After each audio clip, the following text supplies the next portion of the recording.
For many drivers, the Charlotte Road Course is one of the most difficult places to ever drive. With its mix of balance, banking, and hard-braking zones, along with attrition, it's become one of the most infamous tracks in recent memory. Tonight, the Precision Racing League Cup Series gets its turn around this tough road course to see who can survive one of the craziest circuits ever to be a part of the NASCAR Cup Series calendar. Good evening, everyone, and welcome to tonight's coverage here on the Global SimRacing Channel as we welcome you to America's home for racing for the fourth race of the 2020 Season 4 campaign for the Precision Racing League Cup Series. I'm Justin Prince. Alongside me is eNASCAR Coca-Cola iRacing Series competitor Christian Challoner. Behind the scenes is our director Joe Peak, and he's using cameras provided by Dougie Beard. This track made its debut back in 2018 for NASCAR stock car racing, but what is the best way around the Charlotte Roval? Let's take a look at your GSRC lap guide to find out.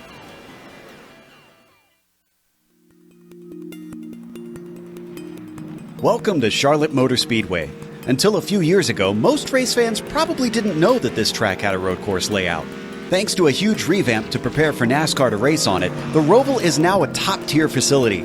Situated in the northeast corner of Charlotte, North Carolina, there's a whopping 6 different road course layouts. They range from just under a mile to a little over 2 miles in length. Like most Rovals, the high-speed banking on the oval portion makes up the majority of the lap length. However, one unique feature that isn't often seen on other Rovals is that this track includes a decent amount of elevation change. Passing is often difficult, and the 2 chicanes on the oval portion are notorious for their unforgiving curbing.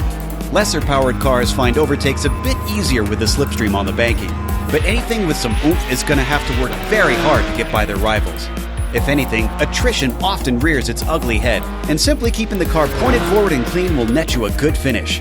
While the debate rages on among gearheads on whether oval cars should race here, one thing is for sure, it provides some wild action and almost never disappoints the fans in the stands.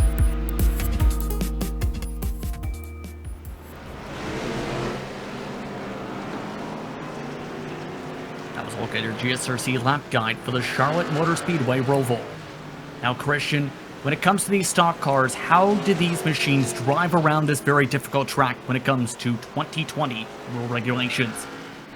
Well, I would say this year it's even harder than it was last year. Obviously, now we're running the low downforce package on the road courses, and it used to be the case that in the past that Sonoma was actually the most difficult road course, and I think that this track has absolutely overtaken it. This is by far the hardest road course challenge now on the calendar, and it's 2.28 miles. It's got this 24 degrees of banking in the turns for the oval turns, but realistically there's a huge number of corners in the infield that have all got a variety of different banking levels, and it makes it very, very difficult to hold on to the car. Rear grip is always at a premium, and then the chicanes with the turtles, it's just a very, very difficult place to get around.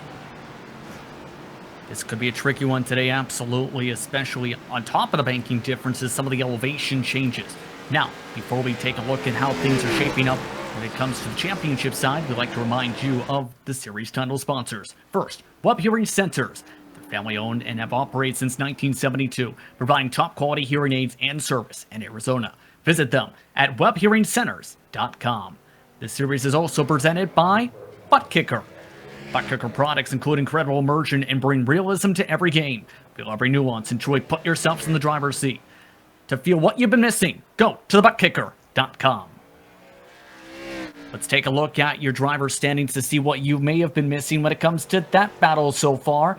Remember, one drop in the championship scrap. A couple drivers did take their drop when it came to last week's race at Talladega. It was Bradley Hawley, however, who shot up to the top of the standings after the first few races so far. He has one win on the trot, only a 4-point advantage though over Joshua Daniels, who also came away with the victory at Talladega. Adam Zemke quietly is up to third, with Brian Abbott also quietly up to fourth for Third Rock Racing. Pat Harvey currently rounds out your top 5 on the board. For the team standings, it's Whataback Joey Rolls Racing on top of the standings. They've had 5 top 10s in the first few races on the season, 3 top 5s, and 1 total victory. Athlete Booker Team Hype is in second. The defending 2-time team champions are 8 points back at the moment. SGE eSports, Third Rock Racing, and Car Ramron round out your top 5, entering tonight's tough race here at the Charlotte Roval. Now that we're a couple rounds in, let's take a look at your race details as we get ready for what could be an interesting one here, Christian. That's right, so it's round 4 of 10 of this last quarter of the season for the PRL Cup Series. And we're going to be doing 38 laps here tonight, and I can tell you that that's an extremely long time. It doesn't sound a lot, obviously we're used to doing hundreds of laps on ovals, but 38 laps around this track will take quite a while. It's 86.6 miles. Fixed setup here tonight, as always. 24-point incident cap. I don't think we're going to see anybody reach that. It's 100% fuel, but it's pretty evenly a one-stop race. The fuel itself can run out to about 34 laps, so a very, very wide pit window tonight. 3 sets of tires in total. Nobody's going to pit more than once unless they absolutely have to. It's going to be an intriguing race tonight, and of course you have to think about this. There's also a secondary layer when it comes to this series, for this season in particular, the playoff championship. This is the start of the round of 12 for that respective championship, with Kansas and Texas being the next other races on the calendar in the round of 12. Richard Reagan Jr., Joshua Daniels, Bradley Hawley, James O'Brien, Robert Bisson Jr., Pat Harvey, Adam Zemke, Colton Lane, along with Charles Sumner, Danny Cervantes, Scotty Johnson, Mark Kalin, are all looking to try and fight for the round of 8. They all moved on after being able to bump David Wilson Jr., Sean Durbin, Stephen Durbin, I should say, Chad Brown, along with James Duke Christian. So an interesting battle so far. Yeah, definitely, and obviously getting through Talladega is a big deal, but getting through the Roval as well is equally as big a deal. And I think this is perhaps a touch less pressure than the real life situation was. Obviously, this is the first round of the round of 12, so there's still 2 more races after this to make up any bad result here, so to speak. So you've still got Kansas and Texas, but if you can come out of the Roval with a good haul of points, it's going to help you when you go to those 1.5 miles for sure. And keep in mind, as we look at the practice times, the pace is currently in the 1:18s for the 2 fastest drivers, Joshua Daniels, Bradley Hawley. Everybody else is 1 minute and 19 seconds or slower. There's up to 5 seconds, if not 6 seconds, Christian, in differences in practice charts here. And mind you, this is all with a very hot racetrack. Yeah, it's 104 Fahrenheit right now on track temperature, so it is going to be tricky out there. It's going to be very slick. I think we're going to see that come down maybe a little bit. We are obviously into the afternoon here. It's 13:42 sim time right now, so there is a possibility of it dropping down just a little bit, which is going to help them as the race goes on. But it's still going to be very, very tricky. It's always difficult to keep the rear tires on at a road course, and this is probably the worst one to do it at, because you've got so many traction zones around the track. You've obviously got the two obvious ones with the chicane, but then you've also got the run onto the short chute in the infield and the turn up onto the banking as well. And it's those areas where you will lose a substantial amount of time over the run, because you will lose so much rear grip, and you'll actually lose some front grip as well. That corner coming up onto the oval, very, very difficult. You tend to get tight through there, so it's a huge challenge to keep the tires on over a run with this track and car combination. Who do you feel driver-wise this race is going to fit towards, or should I say this track is going to fit towards? Because as we've seen in the past few shots here in practice, a lot of cars are losing grip and spinning themselves out into the grass, including that one. Well, obviously with the past road courses this year, we've seen that Richard Reagan Jr. has been, as always, the guy to beat. But really, he kind of turned it on in terms of the long run performance, and I think that's gonna help him out. In terms of other drivers to watch, I'm going to keep an eye on Pat Harvey. He's currently with a 1:19.065, so he's about half a second off Joshua Daniels' current fastest time of 1:18.5. But we've seen Pat Harvey keeps the rear tires and keeps all the tires on the car very, very well on the ovals. So I think this could be an opportunity for him if he can manage to do the same on a road course. Now here's one thing to think about here. We've talked about the importance of track position in many types of tracks. You actually ran in NIS Open as well on Friday. How difficult is it going to be to pass, and in turn, how important is this qualifying going to be? Because there's only 5 minutes, 2 top laps solo you can set. You're going to have to fly immediately and hope for the best. Yeah, qualifying is going to be absolutely crucial, and what we're going to see in qualifying is we're going to see a lot of drivers that are going to go out there.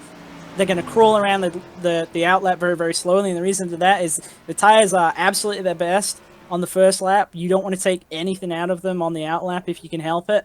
The downside is that's going to take up a lot of time. Obviously, only a 5-minute session, so for a lot of these drivers, it's going to be a one-shot deal. They're either going to get it right or they're going to get it wrong, and I think that's going to really shuffle the field. But as you say, when I ran the NIS race on Friday, it's very, very, very difficult to pass. It's a one-lane racetrack. It absolutely is. The walls are quite close. The track surface is generally very, very narrow. You would think that there's a passing opportunity into the backstretch chicane. Honestly, there isn't really. It's surprisingly difficult to stay close to someone coming up onto the oval. The passing zones I really thought were the uphill right-hander that we see Brian Abbott going through right now in the infield, and the final chicane. And if you couldn't really get a move going in those two areas, you were pretty much just stuck behind whoever you were behind, and you bleed a lot of time at this racetrack. And I think guys who start in the back, they're going to find it very difficult to move their way to the front. Yeah, this is going to be one of the more intriguing races to see. Who has the patience to wait for those main passing zones today, especially they have an up and down time here in qualifying. Here's Charles Sumner in the car Ramrod machine. And Charles Sumner is someone that's looking for a bit of luck on the road courses. It was a bit of a wild one, if I think back properly, to the last time this series was on a road course, which just so happened to be the Daytona road course. Yeah, and the Daytona road course, you would think that both the Charlotte Roval and the Daytona road course, well, they're both kind of originally oval tracks converted to road courses. You'd think they were a bit similar, and I can tell you that they're really, really not. They're very, very different. The infield at Daytona is very, very flat. There's next to no banking at all in any of those corners. The bus stop is a very, very high-speed chicane. So again, you're not really struggling as much in terms of traction zones at that track as you would think. Of course, you got the 2 infield hairpins and the turn up onto the banking, but the other thing that you have is you have a lot of time between the corners, so there's a lot of time for the tires to cool down, and so you're never really just continually building heat into them, except for really when you're at high speed on the oval. Whereas with the Charlotte Roval, you've kind of got the opposite thing going on. It's just consecutive corners, just repeatedly over and over again, and it just takes all the life out of the tires very quickly. Several drivers have already had to use toes, by the way, in this qualifying. Charles Sumner, 3 incident points in his lap or so. Scotty Johnson, 2. Christopher Williams with 2. Also had a crash involving Abbott where he smacked the wall in the infield section. Also a secondary incident with Blaine Adams for his qualifying lap. For Mark Kalin, meanwhile, trying to get himself up around the racetrack. It's a 1:20.7. That's our first official time on the board. Already shuffled out by Keith Haney with 1:19.7, who's already had a problem. Yeah, and I think Mark Kalin will be very, very happy with that time, actually. It's a lot quicker than he managed in the practice session. Joshua Daniels now at the top of the board at 1:18.6. But the man who was up at the top of the practice charts with Daniels was this man, Bradley Hawley. Very strong road course racer at times in this series. This time by across the stripe, a 1:18.7. That little bobble maybe in that final corner may have cost him that 10th of the pole. Yeah, definitely. The chicanes are a very, very crucial part of the lap, and those turtle curbs, they can really get you wrong. We see Reagan Jr. coming down the line. See there, a 1:19. That gets him up to P3, and looks like he's happy with that. James O'Brien in 4th position, also a strong road course racer. He's that 1 win for Athlete Booker Team Hype this season. For a lot of the air drivers, They are looking to put in times. Only a couple have not come on the racetrack. James Dewar and James Haney yet to set a time so far, or even pull out of the pit lane, while Chad Brown crashed twice already in this session, as we see Kalen lose already in the span of about a lap. 1.3 seconds, Christian. Yeah, the drop-off's very, very strong, as we see Robert Corson having a huge moment there through the chicane. That's going to invalidate his lap, and he's going to unfortunately be starting this race at the back. David Wilson up to 6th position, one of his best qualifying spots for the time being. One of the drivers yet to set a time, though, is this one, Derek Schilling, and that's a 1:38.5. He might not have a time to set an official one, looking like he had an incident. Paul Johnson, Blaine Adams, Baron Hilton, Jose Medina, Brian Abbott also still on the track trying to set times. 1:20 for Johnson. That's about mid-pack. Yeah, that puts him down in 13th right now, and that's going to be quite difficult for him to move forwards from there. I think he'll be overall happy with that time, though. It was only about a 10th, maybe just, well, 10th to 2/10 slower than his practice time. And as you can see, qualifying has now wrapped up, which means it's time to pack the stands and see how your lineup will be for tonight's race. Starting on the pole, it's Joshua Daniels with a 1:18.693. He'll start alongside Bradley Hawley, about a 10th of a second difference for the pole time. The only two drivers, the 1:18s in practice and in qualifying, Richard Reagan Jr. starting alongside his teammate, James O'Brien in row 2. Robert Bisson Jr. looking strong in qualifying, P5 for him with David Wilson Jr. in 6. Danny Cervantes in 7, Pat Harvey in P8, Keith Haney, Scotty Johnson round out your top 10, already about nearly 2 seconds separation. And then we got Mike Knight, who just missed out on the top 10. He'll be lining up in 11th alongside Brian Abbott in 12th. We got Mark Kalen in 13th with Paul Johnson alongside him in 14th with Patrick Cowgill and Brandon Adams in 15th and 16th with Brett Adams, his brother, lining up behind him in 17th. Charles Sumner, we talked about him a little bit in pre-race. He was the first driver into the 122s, and he'll be lining up 18th. Robert Corson, we saw him have that wild ride through the chicane. He did set a valid time, though, so he would line up 19th alongside Ronald Overbay in 20th.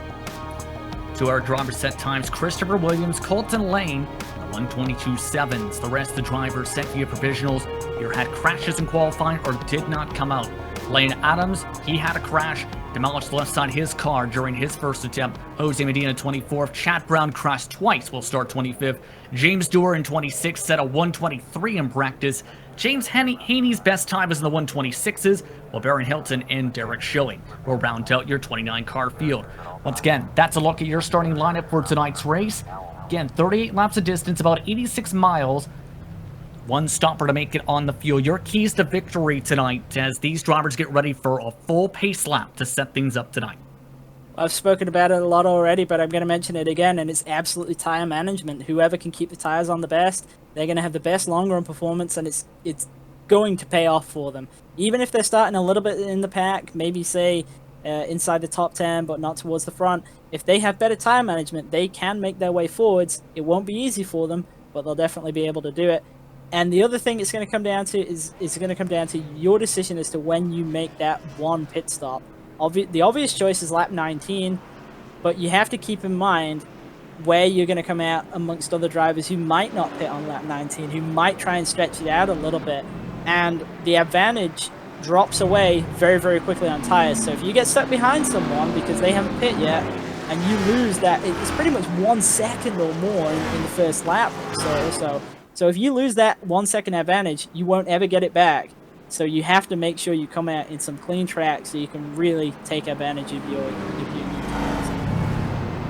And Christopher Williams just made a major mistake. There was only one penalty from Talladega's race, where he was charged with causing a full caution at Talladega and was not allowed to qualify. As you've seen on the scoreboard, he was in the last position to qualify, meaning he'll get to start at the end of longest line. That will cost him an extra 7 or 8 positions on the starting grid. Important to remember if you have a penalty such as that to make sure you don't get served additional penalties like that, Christian. Yeah, exactly. And as you say, he's going from just the kind of the end of the field in terms of drivers who hadn't qualified to the very, very end of the field. So that's going to hurt him out. Well, it's going to hurt him a lot. Obviously, got a couple of drivers at the back who have been struggling to get around this course, and I expect we'll see them be very, very cautious on the initial start, and that's going to set him back some way. Also of note, one driver has missed the start, James Haney. When it comes to the start of the race, what's the best method to try and get the best launch? Because the one main difference between the real-world Roval and this version of the Roval is you have to use the final chicane for the launch, meaning half the drivers will be starting in the middle of the corner. Yeah, and that's a big challenge. I think it's one of those things that drivers don't really think about until they have to actually do it and they come to the start. And really, there's not really a great way of doing it. Your only objective is to get through that chicane without having any contact and without losing any spots. And it comes down to how the other drivers in your line get away as well. You've just got to hope that the drivers in front of you get away well so that you've got some clean track ahead of you can kind of power down into. If they stack up, you've really got nowhere to go. I don't really know which line is the preferred, if I'm honest. Obviously, the leader has a big advantage, but everybody behind them, it's a right then a left, so you're disadvantaged somewhere no matter which lane you're in.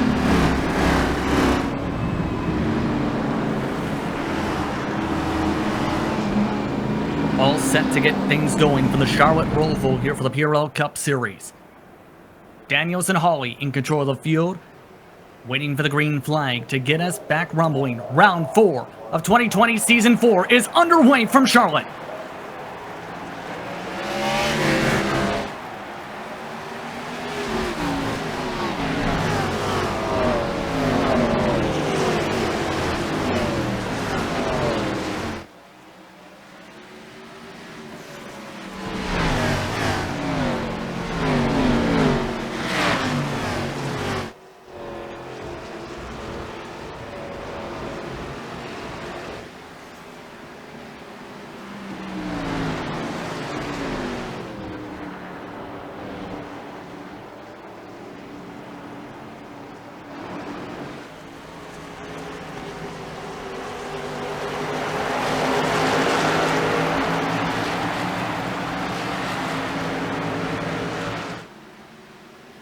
Joshua Daniels off to a good start, already up by 0.3 of a second. Richard Reagan Jr. also with a great launch.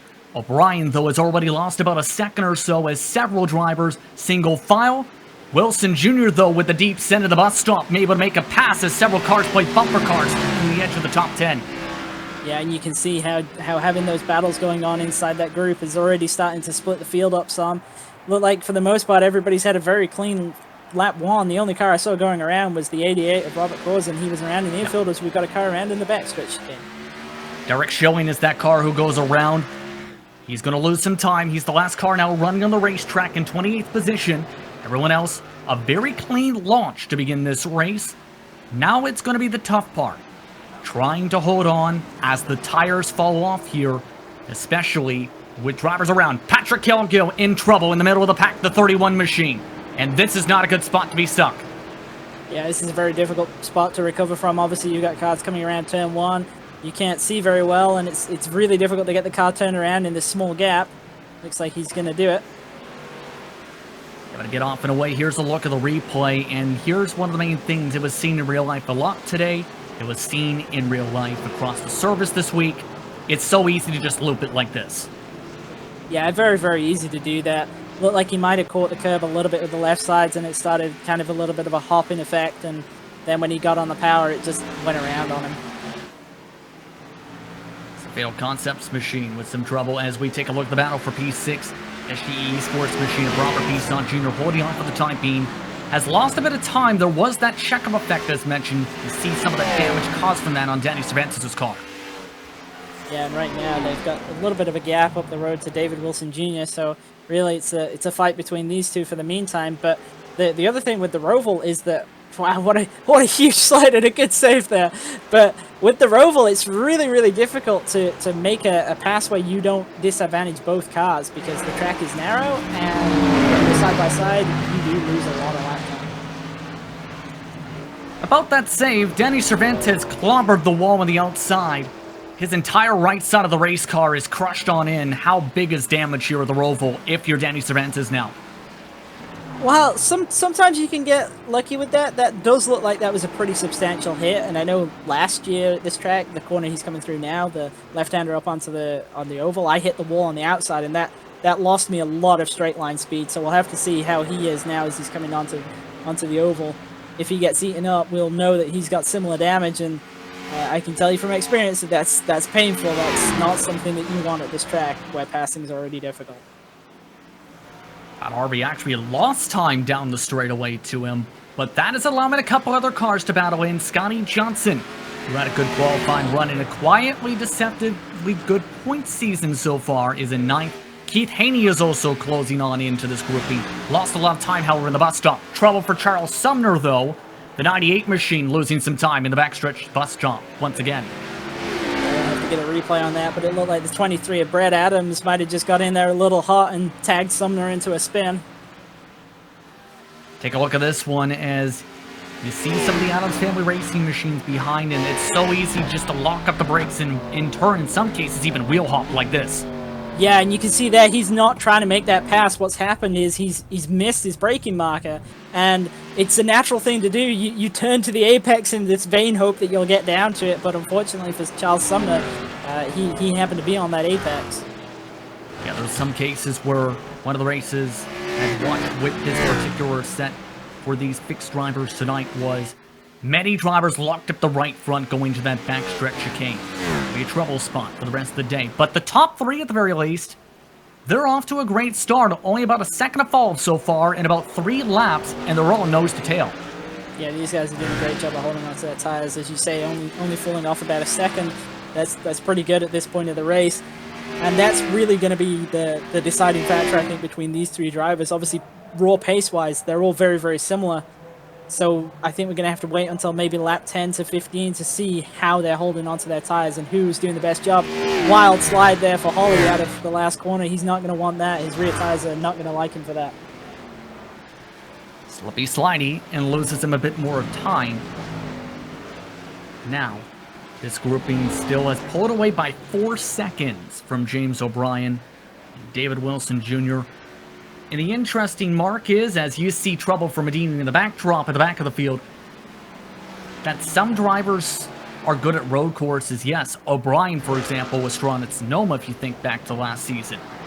But other drivers just seem to not mesh well when it comes to this, when it comes to just the style of this particular track.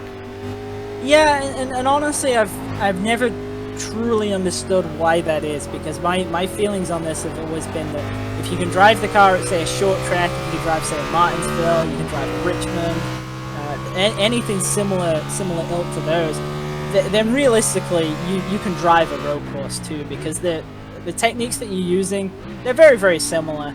So I think what it comes down to in the end is actually the amount of exposure that drivers have to these kind of tracks. Obviously, some of them will race road courses a lot, some of them won't race them at all. And I think with the track as difficult as the Charlotte Roval, I think we're seeing that the drivers who've probably ran the most laps are the ones who are the best at it. Take a look on board at the moment with some of these cars, and now looking at groupings such as this.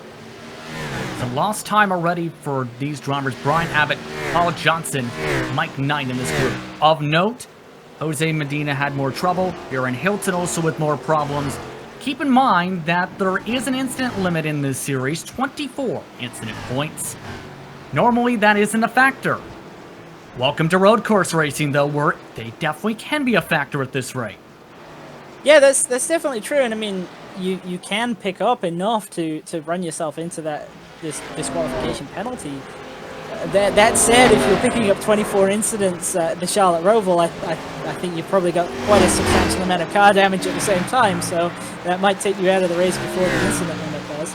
But we can see there's a pretty big field spread already. It's not going to be long before our leaders are actually already at the tail end of the line. You say that, but I've managed to do that in 12 laps before. As bad as that sounds. It just seems to be that tough of a track. But some of these Third Rock racing machines are kind of grouped together. The ones who made the starts, at least, inside this top 10 seem to be very consistent, especially Haney, mind you, who, remember, is good on the fast long run. Abbott has also been picking up that trend, though, in recent weeks. Yeah, and they're kind of running with a little bit of a gap between them, about 2.5 seconds right now. Haney's on the back of Scotty Johnson right now. Should note that backstretch chicane causing trouble because Colton Lane just did a full 360. This has been a trouble spot all throughout the past really week, whether it's railroad or virtual. Just seems like everybody just misses this braking mark. Yeah, and it's really difficult because you're obviously always trying to get the maximum under the brakes, and you can kind of either pull up short sometimes, and then you'll chance it the next time to try and get a little bit more out of the car. But obviously, if you miss, you tend to get a serious amount of wheel hop. And honestly, the best thing to do in those situations is to just accept that you're not going to make the chicane and take the slowdown penalties. We see Blaine Adams go for a spin. This is on replay here. This was as we were showing that other shot that just looped it around and said, you know what, let's use the bit of the turf to turn it back around. So the 33 loses some time. Still in 20th position, +3 on the race. Brian Abbott's been freight trained by Paul Johnson and Mike Knight meanwhile. That was that grouping we're keeping an eye on moments ago. Losing a ton of time in the backstretch chicane was that car that time by. In fact, Abbott losing another spot to Mark Kalin. Bit of trouble in communication on the radio involving that pass potentially. Yeah, and as we were saying, obviously, passes around this track are very, very difficult. And in a lot of cases, it's usually beneficial for the driver who's been caught to kind of facilitate the pass easily. Obviously not towards the end of the race, but say at this point where we're only on lap 8 of 38, and that's probably where there was a little bit of miscommunication. Several drivers have already had to use toes. Chad Brown, Ronald Overbay, and now Derek Schilling is now in the pit lane. 3 drivers have already had to pull into the pit lane, and we're not even done lap 8 yet. So a lot of attrition already coming into play early in this race. Yeah, and I think that just goes to highlight that the challenge with this track is, as we see potential pass for position here. Danny Cervantes didn't get the greatest run onto the oval there, and he's going to lose that position. He might have the opportunity back into the backstretch chicane. We'll have to see if he takes it.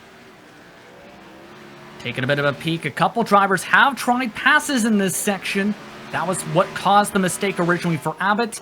A bit of a mistake though on the second leg though for the SG eSports machine. Harvey losing a couple spots. Looks like Christmas coming early there for Keith Haney in 2 spots in a very, very easy way, it has to be said, and that's honestly the best you can hope for. A little bit deep into the final chicane, but it looks like he's been able to hold on to it. What is Canadian Thanksgiving tomorrow? So maybe in the feeling of giving thanks or in some positions up. Probably not in that regard, but still, the fastest cars on the track in the 122.6s to 123 flats. These grouping of cars you're following along with are about 6/10, nearly to a full second about, to these 3 cars. Now keep in mind, Hoey was the winner at the Daytona Road Course. Reagan Jr. won at Sonoma to start off Season 3. Well, Daniels, he was quietly in P2 and P4 in both of those races. Yeah, and Joshua Daniels is one that we've seen have some really good runs at the road courses. But he's not one that we've picked out as the guy to beat at those tracks. And I think maybe now he's kind of showing us that perhaps we should be thinking that, because Ollie is letting him get away at this point. And it looks like Reagan Jr. is starting to get a little bit impatient here. Thought about a look right there, just couldn't make the move. And for Reagan Jr., it's been a terrible start to the season. Been involved in some incidents here and there, has not had luck go his way, has already had several sub-top 15 runs. Yeah, and obviously you only get 1 drop week for the quarter season, so to speak, so he's really up against it now in the points. Taking a look at the grouping for 12 on back. One of the drivers who has been getting up there in points as we see the playoff structure and some of the improvement has been Kalin. He's pulling away from these cars. What a run so far for the season for the 62. Yeah, Kalin had a solid qualifying attempt. He started in 13th, he's running 12th, but that's what you need. And I think we've seen that with every series, real life or virtual, that the way to, the expected way to get through the playoff stretches is to win races, but we're seeing a lot of drivers who are actually going through by just scoring a huge number of points and being consistent. That's paying off for Kalin. Currently looking to close up the gap a little bit to Paul Johnson, who's on his own by 3 seconds. Of note, lap traffic is starting to be reached by some of the lead lap cars at the moment. Just about to the back end, in fact, of Derek Schilling, who's back on the racetrack.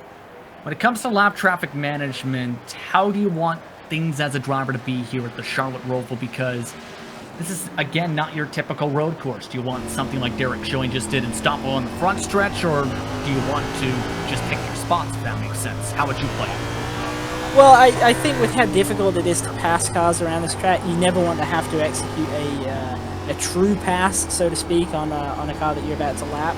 At the same time, they're under no obligation to get out of the way, but if they do choose to let you by, some of the best places is in that little short chute in the infield or after one of the chicanes. If they just pull over to one side, lift a little bit and let you go around them, that's really the most efficient way that the lap cars can let you by. As there's an aero lap car, that's Aaron Hilton. A bit of smoke coming up on that right side. He's had a couple crashes on his own out this night so far. Here comes Reagan Jr. to the bus stop, looking to set it hard. Alongside the Turtles, as along to the Turtles goes Holly. Reagan Jr. up to second. Yeah, it looked like Holly didn't think that Reagan Jr. was actually going to make that corner and elected to cut across those Turtles. But a really good run that Reagan Jr. had here. This is really difficult to actually get a good run into this backstretch chicane. So it's impressive that he was able to hook this drive up and just look to the inside. He did maybe overshoot just a little bit, but so did Holly, so he was able to take the position. And in turn, now it's the question of, can Reagan Jr. pass his former teammate in Joshua Daniels? They're about now 2 seconds back, less than that, to the race leader. And the interesting thing to go swing back to Daniels is we mentioned that switch that happened at Talladega. Since he's gone to that red car, of course, won at Talladega, and has led a majority of the laps since being back in this race car color. Meanwhile, the blue color, Christopher Williams' car, had some trouble, and he's with the lead group. See Williams having some issues there, just able to let the leaders by without really hurting himself or them. Now this is going to be really interesting. You see a wild drift from Williams. That's actually a really good save. It did go around on him eventually, but it could have been a lot worse than that. Taking our look, and you can see he was already having an adventure. Had some damage, already hit the grass for one incident point down the first run. Hit the Turtles in the next corner, drifted into the next corner, and then snapped it and overcorrected in the next corner. So it was an adventure from turn 3 onward. Absolutely. I mean, he killed that turtle curve. I'm amazed that it only went into a big drift like that, to be honest. On the bright side, he's still in 23rd position. That's gaining a couple spots from his ELL spot. He's the first car 1 lap down. Of note, Ronald Oliver officially out of the race. Chad Brown has also stayed off the racetrack for the past 8 minutes as we look at some of the Adams family racing machines. It's the back end of the top 20 at the moment. They're looking to keep up and keep, well, straight on the racetrack. A bit of a bobble from Brandon.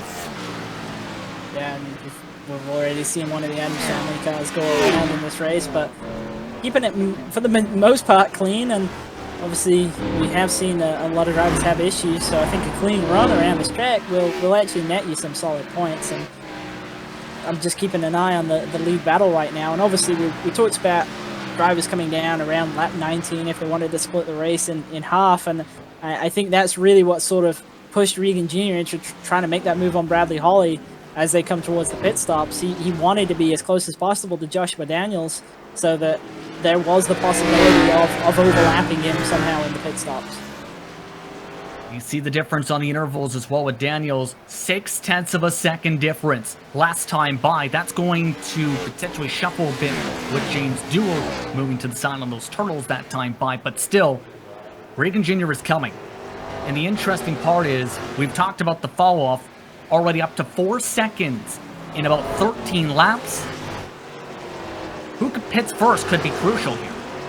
Oh, absolutely, because whoever pits first gets, as you're saying, a 4-second advantage on that first lap. The downside is that it's not free. Whoever stays out longer, if they come out, say, closer than 4 seconds, then it really swings the advantage in their favor.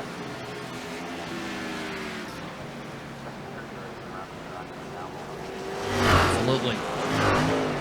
So though, 3/10 of a second back at the moment. Daniels currently in the first position, while Bradley Hawley in third, as Daniels looking to be the Pied Piper in all this, so to speak. 24 laps to go this time by. Of note, Keith Haney has reeled in David Wilson, about 15 seconds back of the race lead. That may shuffle out a little bit soon for the battle for P6. And not too far behind them. They've got Pat Harvey, who's kind of in his own area of track right now. So if they have a little bit of a tussle, it's likely to bring Pat Harvey into that fight as well. There's that right there last time by. About a second gain by Keith Haney. And part of it looks like from damage, but part of it, those tires have fallen off a cliff after the strong start for the 39. Yeah, and it's really easy to do that, and it is driver influenced, and unfortunately once you've kind of melted them off, you know about it, and there's not a whole lot you can do to really bring them back other than kind of try and compose yourself and go, hey, I know I've not ran this run right, but we're going to be pitting soon. I'm going to have another opportunity to take another stab at it.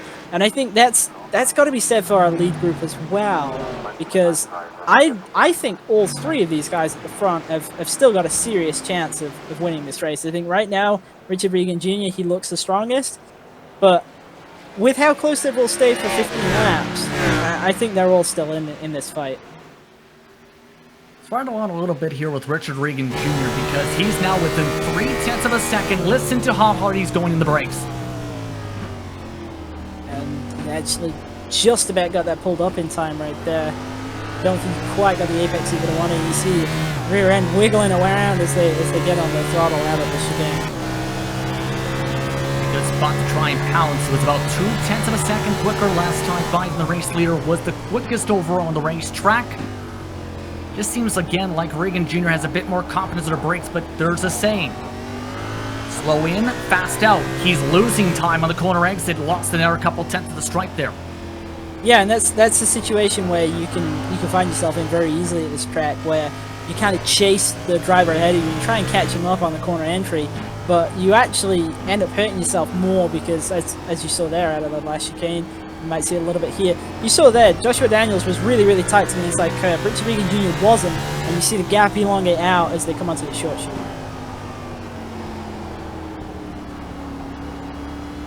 See as well how tight Reagan Jr. is trying to play this here. We are approaching that window in about a couple laps or so.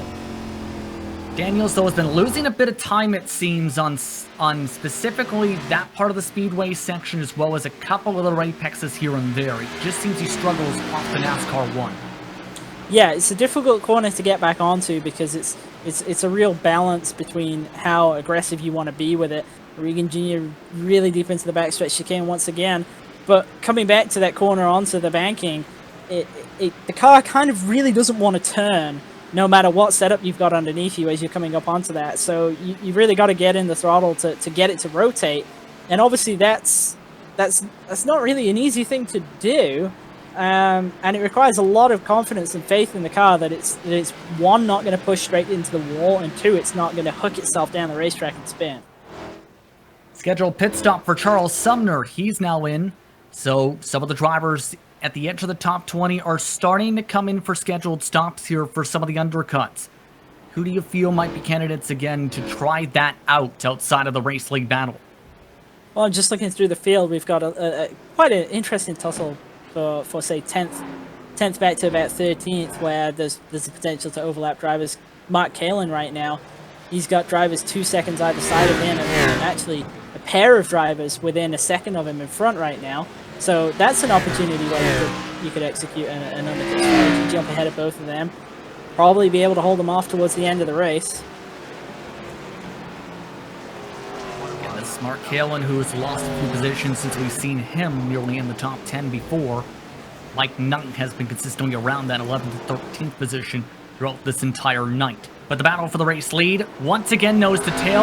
Always been able to find his pace ever since that original pass. Reagan Jr. has been right up the back bumper much of this run, and now they all look to scrap once again. Yeah, and I absolutely think that this is going to come down to who blinks first, and I think that the first driver out of this group to pit is the one that loses the race, because I think that what happens is they don't gain as much advantage as they think they might, and they'll be caught before the end of the race by the drivers with the slightly fresher tires. All right, to lap 19 this time by. So, knowing that situation, do you kind of just, again, wait for that right moment then, if that makes sense, to be able to duck down and try and give enough of a distance, say, I'm going to peel off right now and catch the leader, say, off guard, or someone who can't respond back? Or do you try and push on and then try and control that set tempo, if that makes sense? Well, in perhaps giving away a little bit of race strategy here for Tuesday, but I'm okay with that. So, really, when it comes down to in these situations where you can cut the race in half, if you're plus minus 1 lap either side of the middle, it's not really a big loss either way. If you're plus minus 2 laps, it gets to be a little bit more, and if you're plus minus 3 laps, you start to lose a significant amount. So we're really looking at that window. Everybody's ran out to lap 18 now. This is kind of the earliest I would think that anybody out of this group wants to come down. I suspect we'll see one of them come down on 19, and then maybe the other 2 come down on 20. We have one car who's called for pitting from the top 5. James O'Brien has come in for his scheduled stop in the 9 machine. So the top 5 starting to come in. David Wilson coming in this time by. Remember, the top 3 have not pit. They'll also have Keith Haney join them in the pit lane here, you see. Yeah, and Haney's having a solid run here. He's got about 8 seconds to James O'Brien in front of him, so he's got a long way to go there to get another position. But he's in a nice zone, so to speak. He's got no one either side of him in close proximity. So this second run, he can kind of run however he wants and maybe get himself one more spot. He was grouped up with Robert Bisson Jr. O'Brien was specifically. Haney was slowly reeling in that said group and had pulled away from Wilson Jr. 14.7 in the pit stop box for O'Brien, 39.7 seconds in the pit lane. Around that ballpark to be expected the rest of the day. Now it becomes the focus of the race leaders. Reagan Jr. took a peek to the outside through NASCAR Turn 2. Couldn't get the job done. Thick lap traffic coming up as well with James Dewar and Colton Lane. We'll have to see if anyone comes in. Daniels is coming in, he says. Reagan Jr.'s coming in with them for this pit stop. Much earlier braking mark for Daniels. Reagan Jr. on the high side on the pit entry. Hawley now with the huge send. All 3 leaders side by side in the pits. Yeah, Daniels pulled it up really, really short. He actually nearly lost both positions there. And Daniels really took a conservative, as some drivers have really sent it in this week into the pit lane.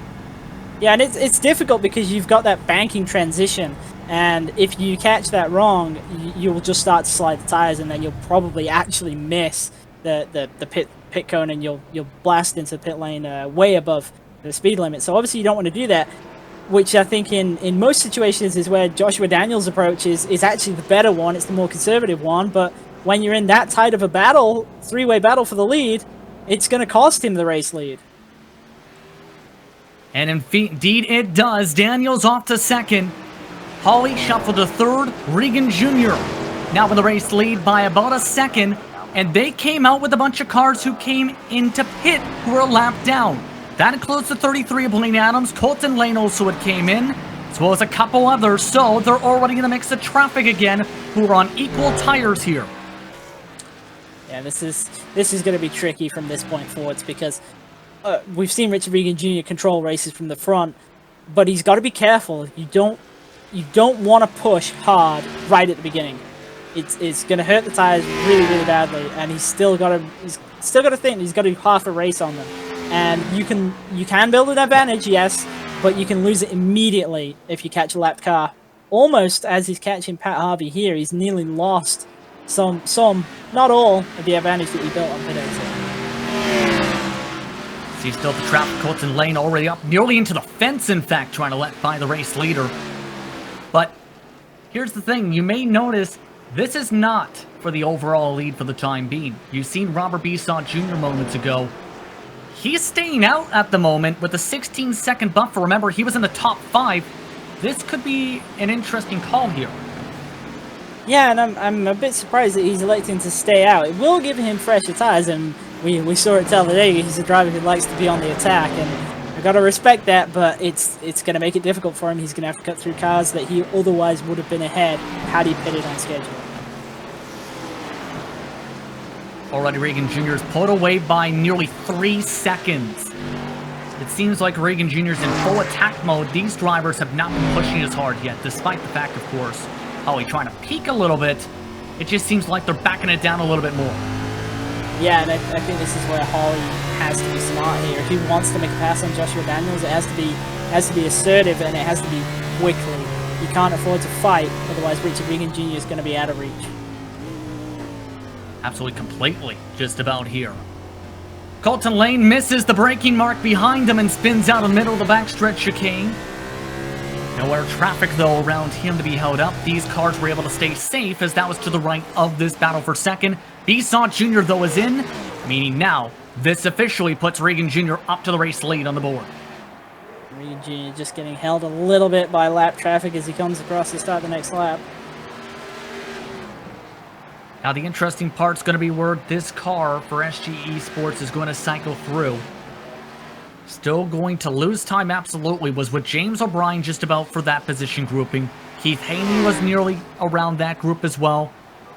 Going to come out around David Wilson Jr., it looks like, in fact, for his stop. You see him coming out here. Wilson Jr. is about 3 seconds back or so, down to about 2.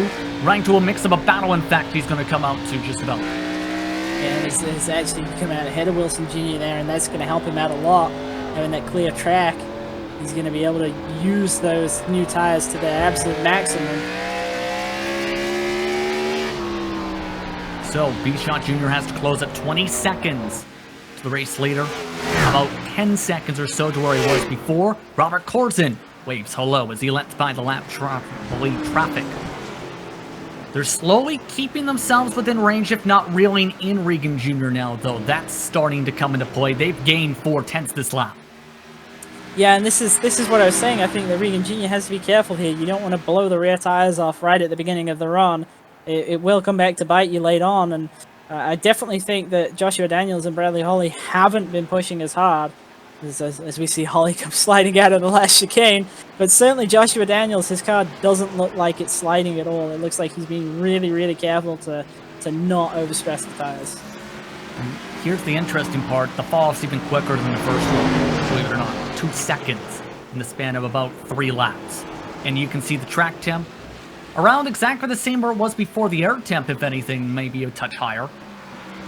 Yeah, and I think what influences that is at the beginning of the race, everybody's all packed together and everybody's kind of being a bit tentative, a bit easy, especially on that first lap. Obviously, when they come out of the pit lane halfway through the race, especially if they come out and clear track, they're just going to go for it right off the bat. They know what the car can do, and hey, who doesn't like fresh tires and who doesn't want to use them? It's valuable points on the line for the team championship. We mentioned Wetterback Jelly Rolls Racing up at the top of the standings there. Colton Lane, one of those drivers looking to attack Blaine Adams here. Remember, Blaine Adams came out with Colton Lane right in front of the race leaders here. They're similar pace. The downside has been Colton Lane's mistakes throughout this track. Yeah, we've seen Colton Lane have some interesting moments already today, and he's a lap down right now, but he is fighting some cars on the same lap as him. As you say, he's obviously got Charles Sumner, Robert Corzin, and Blaine Adams on the same lap as him, so it's not going to be a boring race for him. Yeah, there's still a carrot on the stick, so to speak, to chase after on the pylon. The battle for second, major mistake from Holly, nearly ran to the back end of Joshua Daniels in the run to turn 3. A little bit deeper braking, had to take it hard left towards the paint just about. A little bit too wide. Let's take a look and you'll see. This is, again, in the run up to turn 3, you'll see where Holly tried to send it a little bit deeper, was forced to take evasive action and send it a bit wide. Yeah, it's a really difficult corner. You wouldn't think from the outside that this corner is actually that tricky, but it absolutely is. Looked like Daniels pulled it up a little earlier than Holly was expecting. It caught him out, but it is a really, really difficult pair of corners because the car always wants to step out from underneath you, no matter what setup you're on. Fixed, open, the best, the worst. Every single time it's consistent. That right-hander for turn 3 is very, very difficult. So is that backstretch chicane because Richard Reagan Jr. made a major mistake in it. The lead is now gone from 1 second down to 0.4 of a second, just like that. Let's take a look, as this is a major mistake. Also of note, Colton Lane has been involved in an incident with Blaine Adams for that fight we're keeping an eye on. And you see there, just got in a little hot, grabbed that turtle curb way more than he would have wanted, and it throws you so far wide. As Holly's having an issue with the lap car, who's actually had some contact there out of turn 2. That's in live action. Bradley Holly, door-to-door with Dewar, hit him coming out of turn 1. That's now lost him about 2 seconds. You see some of the dents now on the right side of the car. And we see here all the leaders trying to make their way around her, and we see Joshua Daniels on the inside of him through turn 1. Bradley Holly tried to just sneak his way in there. I don't think Dewar knew that he was coming through. Almost looked like he actually snapped a bit, trying to stay to the right, but also had a bit of tire spin at that wrong moment. Yeah, I think that was honestly just a really unfortunate meeting in the middle right there, but it's going to cost Holly a lot. Obviously, it's cost him a lot of track position already, but we'll have to see if the damage is going to hurt him, especially down those straightaways. Take a look at the battle for P5, because it's one of the interesting battles here for B-Saw Jr. We mentioned much fresher tires for him. However, was only a 1/10 of a second quicker than Keith Haney last time by, and still needs to close up 5 seconds to get to James O'Brien to secure top 4. He's got a long way to go. And obviously, B-Saw Jr. is really on the move right now with those fresh tires. See some of that extra grip coming to play right about here. A little bit deeper on the brake, and much more grip to turn it off into turn 1. A bit of a bobble now this time for Keith Haney off the corner. You see he's actually in a little bit of a fight here. Oh, this is James O'Brien. This is James O'Brien. He lost 5 seconds in one corner. What in the world happened to O'Brien? Haney now forced to bobble around. Now it's a 3-car scrap for 4th all of a sudden. Yeah, I was really surprised to see the 9 of O'Brien there. It took me a second to register who he was, because I was so unsure as to why he was going so slow. He had a slowdown penalty in the final chicane, and it's so easy to make that mistake here at this track. You have that slowdown, it's about 2-3 seconds of a slowdown penalty. And we see here he's going around a lap car, and I think he maybe just overshot it. Yeah, he did, and elected to cut through the chicane. I think that's smart. You don't want to ride over that turtle curb at full speed. It'll actually fire you into the wall if you do. But a huge loss in track position for him. Well, that came out of nowhere. Should note that James Dewar is now off the racetrack in the 55 with some trouble. But now, as well, B-Saw Jr. is by Keith Haney. Faster run through NASCAR 3 and 4 to move up that spot. He's now got a shot to try and crack into the top 4. Yeah, and it looked like that Haney realized that he wasn't going to be able to hold B-Saw Jr. off for the rest of the race, and just elected to let him go. Those fresher tires in use. He was another 1.4 to 1.6 seconds quicker. Hello to the inside in turn 3. Couldn't get it to stick. Yeah, James O'Brien apologizing on the radio as well. He says he's all over the place. Yeah, he looks like he's really struggling through turn 3 right now. Obviously, lost time last lap with the slowdown, but that lap, that was all him. And B-Saw Jr. definitely looks like it's only a matter of time before he takes that position. And the concern, though, at the same time is, this continues on for O'Brien. Not only does he lose the potential top 5, of course, with Keith Haney, if he continues to slide on back, he can fall back to maybe to Pat Harvey or Dan Cervantes if he loses tons of time like he is right now. Yeah, he's really struggling on the brakes right now. I think he's probably safe from losing the position to Pat Harvey, but he's definitely under threat for losing 2 spots here. At minimum. He did lose, like I mentioned, that amount of time. We'll see how the time is this time with Robert Corzin. Getting his chance to say hello to this pack. And Corzin now spins it into the grass. So lap traffic doesn't play a factor. This time, B-Saw Jr., though, hard brake. Trying to get it harder on the bottom side. Again, can't make it stick underneath O'Brien. Yeah, we've seen O'Brien's not go through 3. He's going to the outside, Biso Jr. to the inside. Haney's going to follow him through. And he's letting him go. O'Brien felt like he was holding them up, lets them on go, and it's now a 6-second gap between O'Brien and Harvey as a result of that. Yeah, and I thought he'd be safe from Harvey, but if he's struggling this much with over 10 laps to go, it's quite possible that Harvey will get to him. Now, looking like P4 is in secure spots now for Biso Jr. on the fresher rubber. Change for P12 as well just taking place. Brian Abbott and Mike Knight have swapped positions.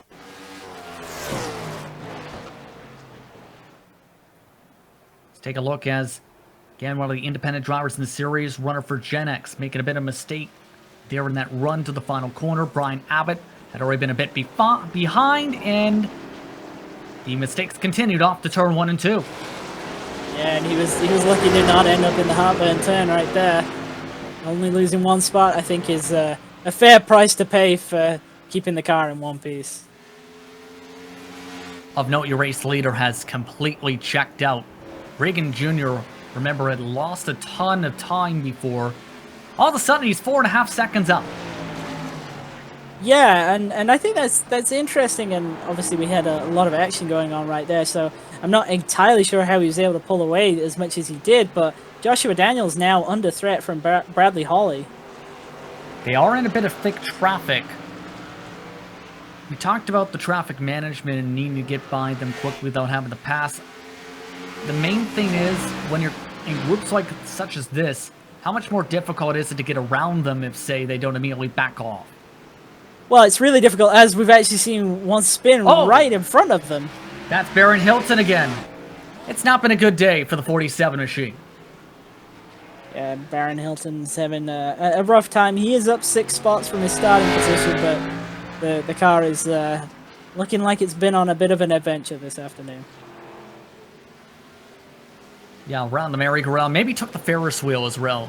That sometime is set up here at the Charlotte Motor Speedway. But it seems, at least, based on what we've seen at the end of the run, Daniels is better in the middle, but Hawley has been better on the longer runs, Christian. Yeah, I would have to agree with that. And obviously, we saw that towards the end of the first run, where Daniels came increasingly under threat from both Reagan Jr. and Hawley. And I think we've seen Hawley with great long-run performance in the past, so I don't think it should be any surprise to us that he's hustling Daniels at this point of the run. Of note, the Rescue Racing eSports machine of Baron Hilton has finally demolished it, where he lost control off of turn 2, smacked the inside wall, and parked his machine. He is now out of the race and joins Overbay and Brown and the DNS of James Haney in this one. Still, though, plenty of miles to go. And of course, we mentioned the next couple races. They're mile-and-a-half races. They're ones where you also have to prepare for as well. For the Coke side of things, they're kind of different mile-and-a-half circuits, though, in regards to Kansas has been known recently for the top line being great. Texas is its own wild card because of the different banking. Yeah, and they are going to be different challenges. The thing where they're similar is they're both very, very smooth racetracks. So I think some elements will transfer between both tracks. But I think they are different styles. Obviously, as you say, Kansas is traditionally a top-line track. We're going to see drivers using the bottom on the first couple of laps of a restart. You have enough grip to do it. As we see, Hawley nearly had a run right there, backed out of it. Just around them, should note, Scotty Johnson had been scrapping a bit with a couple of cars and lost control in the backstretch chicane. Another victim to there where he had to pull out of the safer barrier. That all Paul Johnson to get in the top 10 for the first time this race. Yeah, and Paul Johnson's had a quiet but solid run now into the top 10, and obviously got a decent gap, a decent buffer to hold on to for the last 8 laps of the race. And Paul Johnson had a horrific Season 3, to put it straightforward. One top 10 run, plenty of big crashes, plenty of races where he had shots at good finishes, then fell apart as the race run went on. This season has been completely different. Yeah, and I think that's nice to see. You know, obviously it's never fun when you see a driver having a continual bad run of either form or incidents, and just being able to see them get some good runs on the board is look it at helps this. a lot. Look at this. Joshua Daniels held up a bit with the lap traffic as Holly takes advantage to make a move. And Holly really deep on the brakes there. I thought he was going to miss the corner entirely, but just Daniels not able to match the 184 at this stage of the race. Here's another look in. I think Daniels actually checked up off the gas here to make sure he didn't run to the 23, and Holly just took advantage and said, you know what, let's go 3 wide. Yeah, that's absolutely what happened. You can see it there on the exit, and Daniels was then on the inside, but Holly just really good on the brakes there and able to just drive completely around the outside of him. And now Holly's running away. They had lost an extra 4 seconds in the past 4 laps. 8 seconds now the buffer, and Holly's already ran away by about 1.5 seconds. He is flying. Yeah, and I think this is a little surprising to see Joshua Daniels struggling in this second run. I really thought he did a great job of holding onto his tires in the first run, but perhaps maybe when he had Reagan Jr. in front of him, he just tried a little bit too hard at the beginning to run him back down, and it's now come back to hurt him. And this is the type of race Richard Reagan Jr. I think needed, though, for his season. He's in 28th position in the standings at the moment, after just 1 top 10 run and 2 very horrific finishes on the campaign. This could get him back to where he needs to be to have a shot at being the full year champion. Not just the playoffs, not just the single season championship, but every single series championship in 2020. He's the 3-time defending champion for the Cup Series. Yeah, and I think it's going to be difficult. Obviously, as you say, he had those bad results. He will be able to drop one of them, which is somewhat helpful, but he's going to need a really, really strong last 6 or 7 races to actually get enough points, I think, to overhaul the leader. He had a DNS at Las Vegas. Was a contender for a bit at Bristol before, you know, Bristol happened, because Bristol is Bristol, baby. And then the last race got 36 points with a good run at Talladega. Starting to turn the corner now and pulled another 1.2 seconds in the past 2 laps now from Bradley Holly and company. 9.3 seconds the buffer.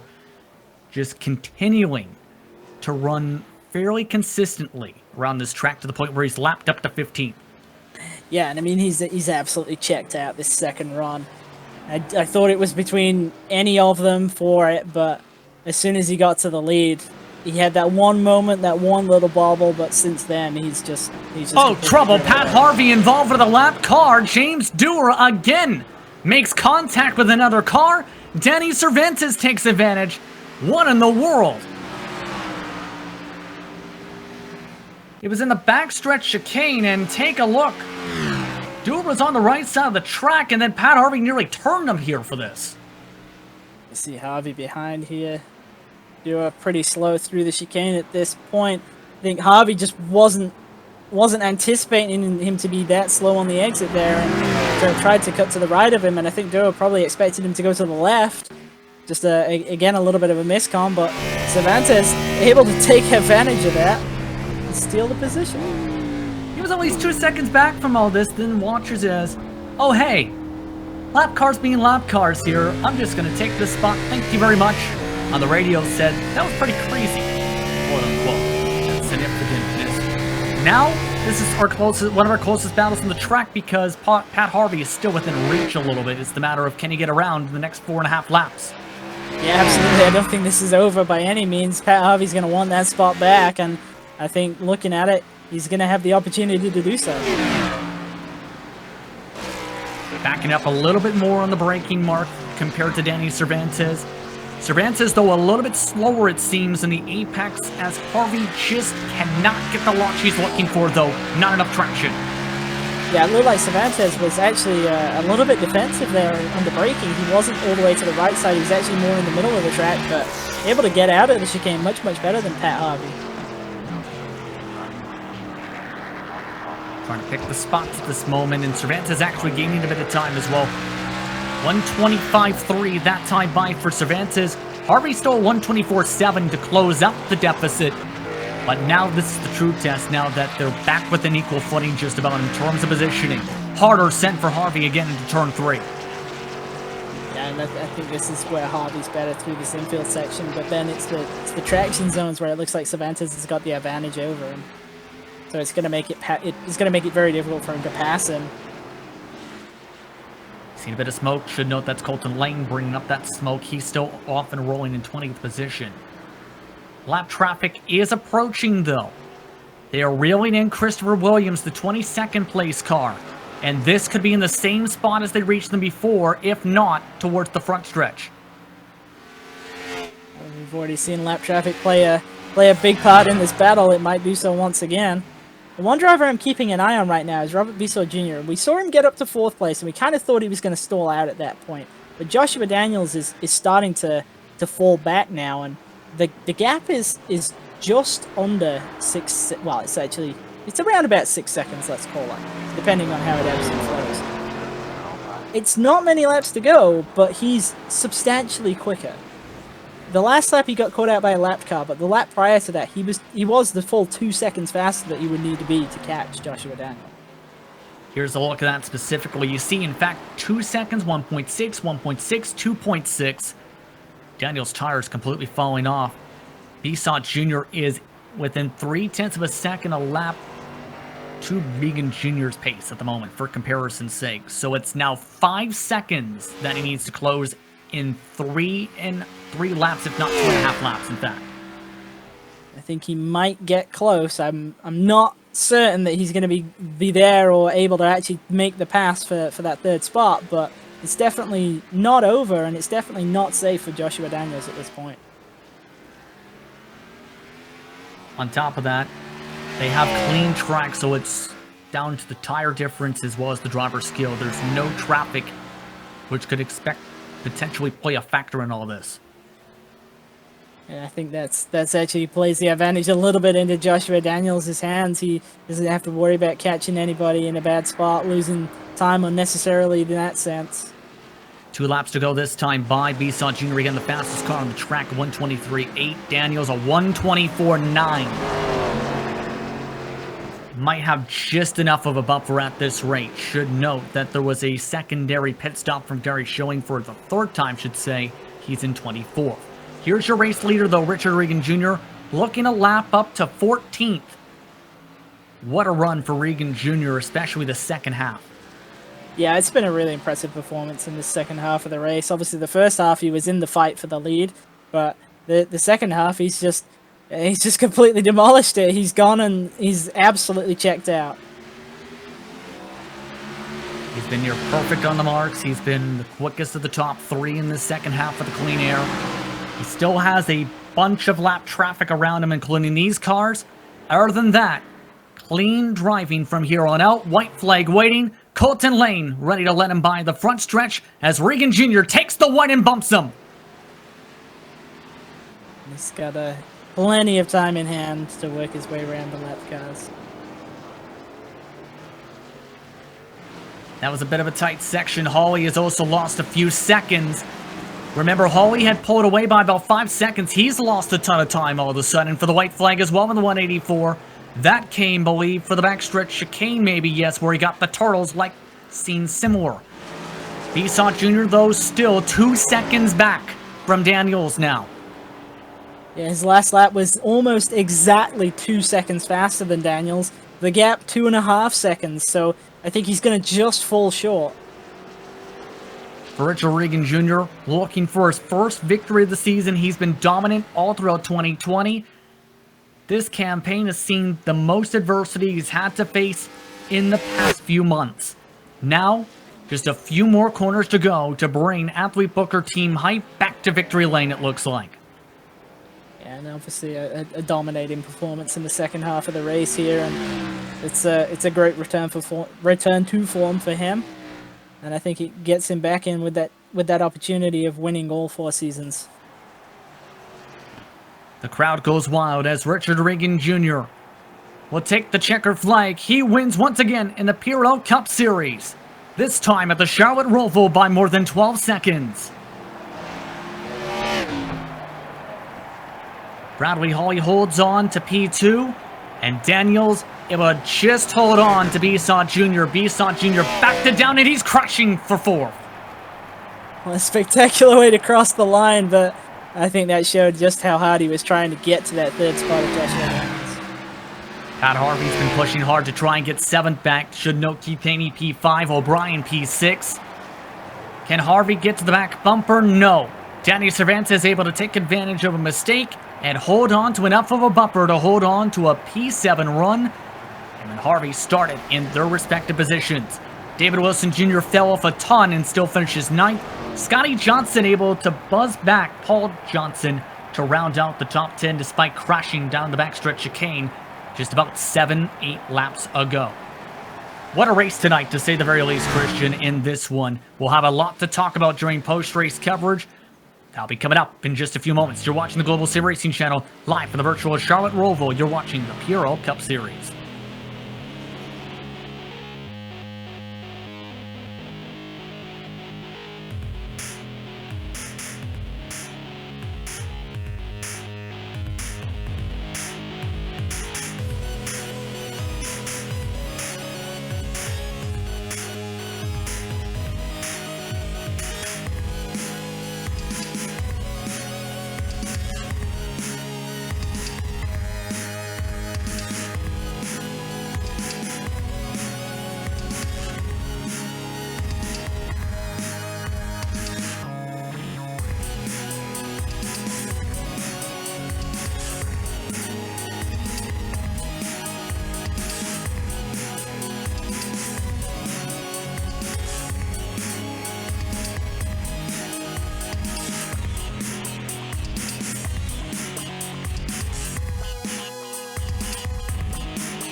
Welcome back to the virtual Charlotte Motor Speedway for post-race coverage, the Precision Racing League Cup Series, sponsored by Web Hearing Sensors and by ButtKicker.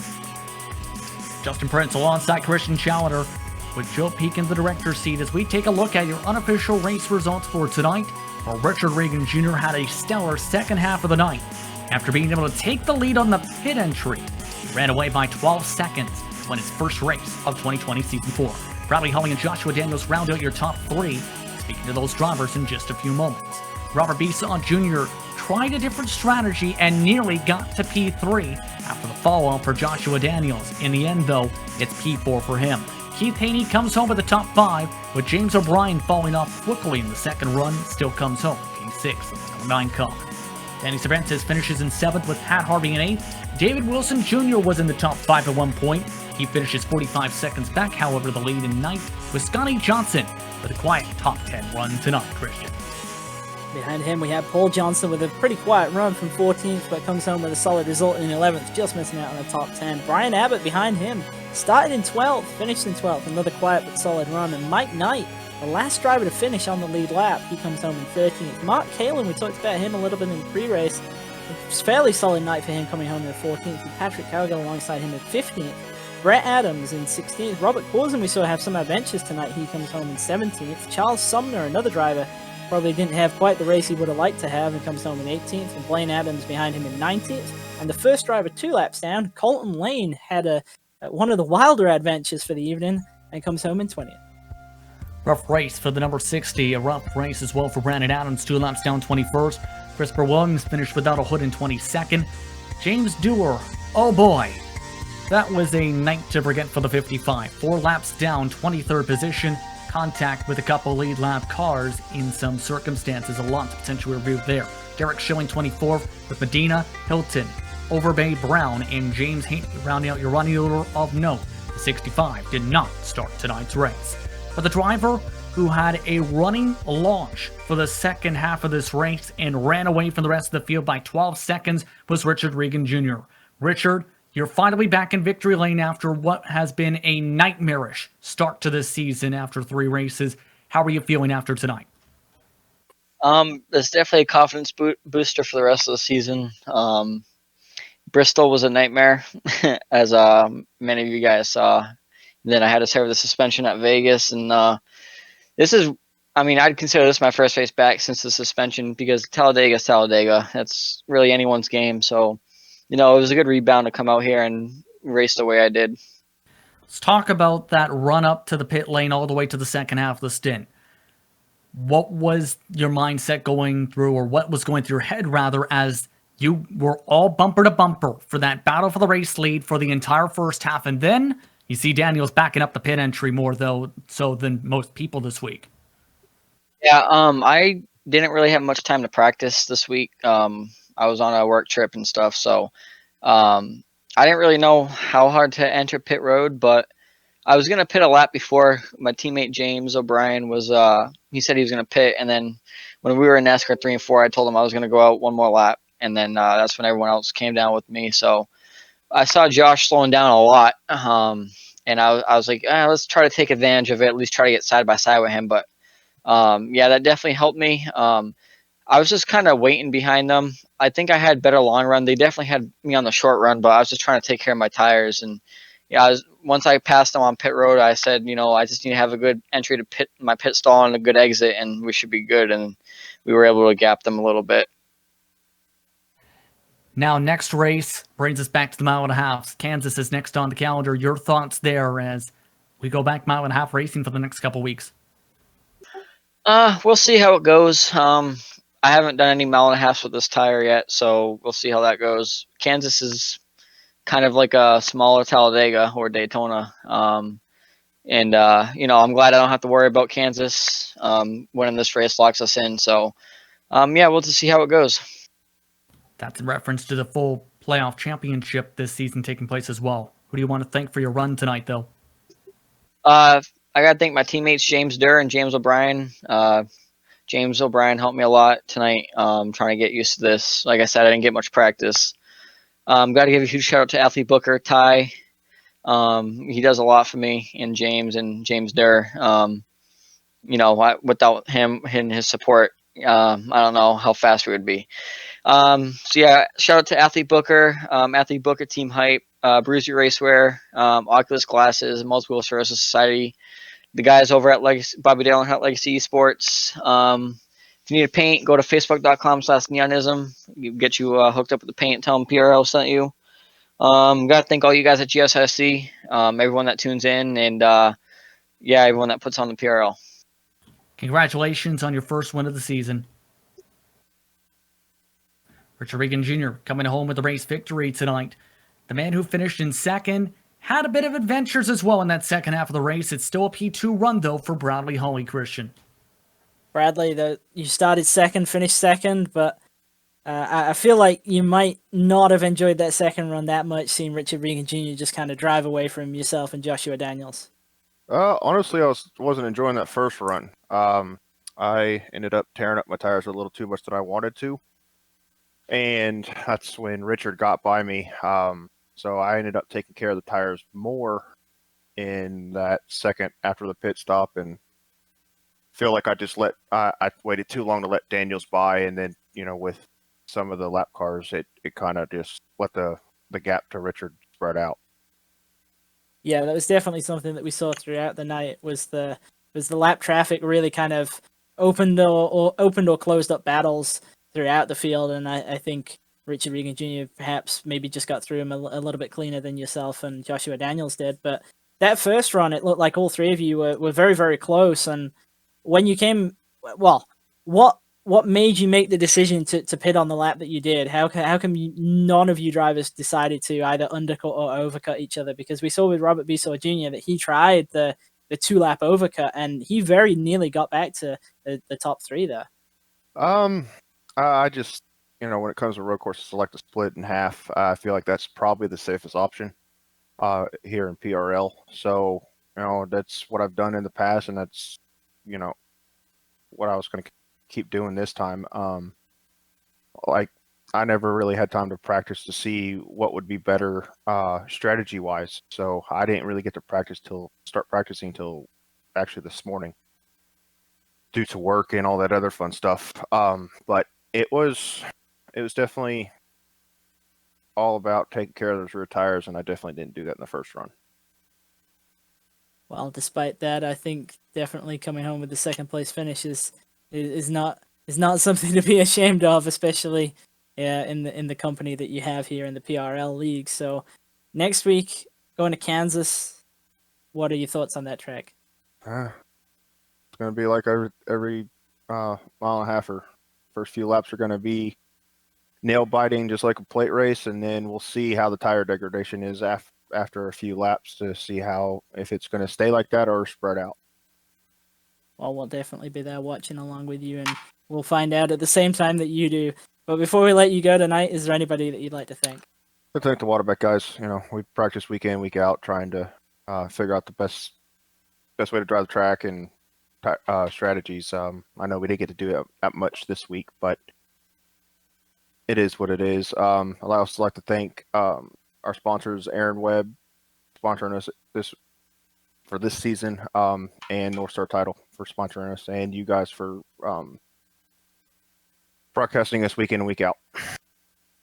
Well, thank you for coming and chatting with us. We definitely appreciate it, and good luck for next week. Thank you. And that's probably how coming home in P2 tonight. Joshua Daniels was your pole sitter, but still came home at the top three tonight. First things first, Josh, what happened that second half of the race? Because it looked like your car fell off a cliff at one point. Yeah, I don't know. I caught the lap cars and I took it real easy going around those guys, and I don't know.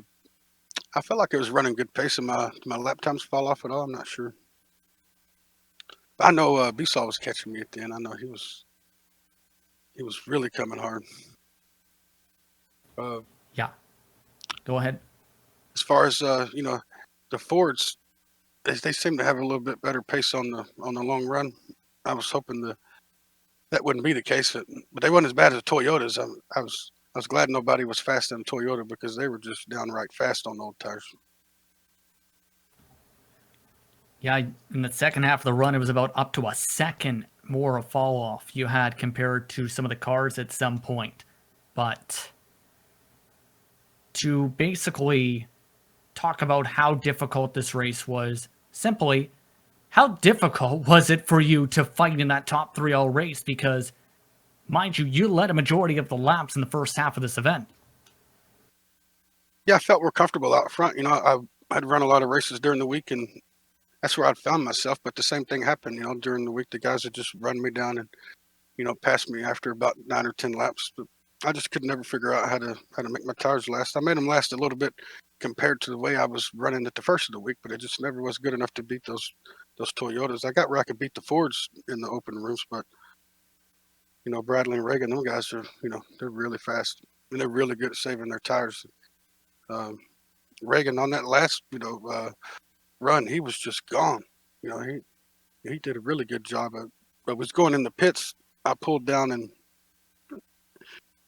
I never heard him call he was pitting, so I saw him like he was going to stay on the track, and I didn't want to hold him up any time. I jumped down on the apron really quick, and he jumped me on the outside. That was a pretty good move by him to get by me there for the lead. I was going to ask about that. Absolutely. An interesting perspective on that one. But with Richard Reagan Jr. with the victory today. Many different winners in the season, 4 different winners in 4 races. But it's to the 1.5-mile tracks next, where you have been very strong there for much of 2020. Your thoughts on Kansas next on the calendar? Kansas, that used to be one of my favorite tracks, back in NASCAR 2004 and 2005. I used to love that place. So hopefully, I'm just going to put in a lot of laps, and hopefully I can come away with a victory next week. Anyone you want to thank for the run tonight? My wife, she watched a lot of races of mine this week. I appreciate that, and I appreciate you guys for putting on a good show, and I appreciate the PRL for running a good, clean league that they do. Congratulations on the race tonight. Hey, thanks, man. Joshua Daniels, P3 this evening. Christian, your final thoughts on the Roval, and especially with what was a very eventful one at times for some of the traffic. Yeah, I think it really just showed us how difficult this track is, and obviously we had a lot of drivers all the way through the field having issues, and it's a very demanding track, and I think sometimes from kind of the viewing point of view, it maybe doesn't appear that way, but definitely to drive, it's absolutely the hardest road course that the NASCAR series is go to now, in my opinion, and I think we kind of got a good example of that tonight, and the high-ish track temperature, 104, really kind of brought that out. Obviously, you had quite a mix-up throughout the field in terms of drivers who either had perhaps better runs than they would have done on an oval, or perhaps substantially worse. Obviously, we saw drivers like Colton Lane have quite an interesting evening. But I think for the most part, we saw a very, very good race, especially within the top 10, and we saw a lot of drivers showing that they can really. 38 laps around this track is not easy. It's quite a challenge, and that's a long race, and I think everybody did a great job. How do you feel this race will compare to, say, the Coke race coming up that you'll be a part of on Tuesday? I think overall it's probably going to be similar. I perhaps don't think that we'll see as many people encountering issues, but I suspect you'll see a pretty similar field spread, and I think you'll definitely see a similar strategy. I think the one-stop strategy, pitting around about halfway, is definitely going to be the way to go, and I think you might see some situations like we saw with Robert Bisot Jr., who elected to stay out a little bit longer and had those fresh tires at the end. That said, I think in the Coke Series race, that strategy is a lot more risky, because I think you've got the probability of coming out behind a lot more cars, and that's really going to stunt your run back through the field.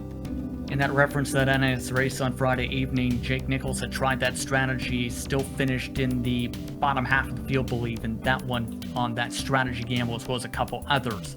But tonight, the strategy was simple. Race hard and race to the front, to the pit stop window, and keep the tires underneath. It's Richard Reagan Jr. who comes away with the win. I congratulate him on the checker flag, and like to thank you for tuning in for tonight's exciting action here from Charlotte. We'd also like to thank Charles Sumner and the rest of the Precision Racing League for organizing this strong series, as well as the title sponsors, Web Hearing Center, along with ButtKicker. I'd like to take this time to thank the companies who provide the software and hardware for our broadcast listed up on screen, with additional thanks to Jude Lalonde, who provides our wonderful music. See the screen for how to get a hold of more of our great work. Thanks to the team as well today, and Christian and Joe. If you'd like to find out more about GSRC, including the upcoming races, you can find it at globalsimracingchannel.com. If you'd like to help support the channel, you can check out our merchandise for sale at gsrc.storemvy.com. Or check out our social media on Twitter at GSR Channel, Facebook at Global SimRacing Channel, and Instagram at GSRC_Graham. Don't forget to head over to YouTube page and hit that big red subscribe button so you don't miss a moment here on the Global Sim Racing Channel. As talked about during the final stages of this race, Kansas is the next one on the calendar. That'll be on October 18th. You can see that live on Global Sim Racing Channel. That coverage starts at 8:45 p.m. Eastern Time. Texas will be the week after that for what's expected to be a thrilling next couple of races, which could be crucial for the championship scrap.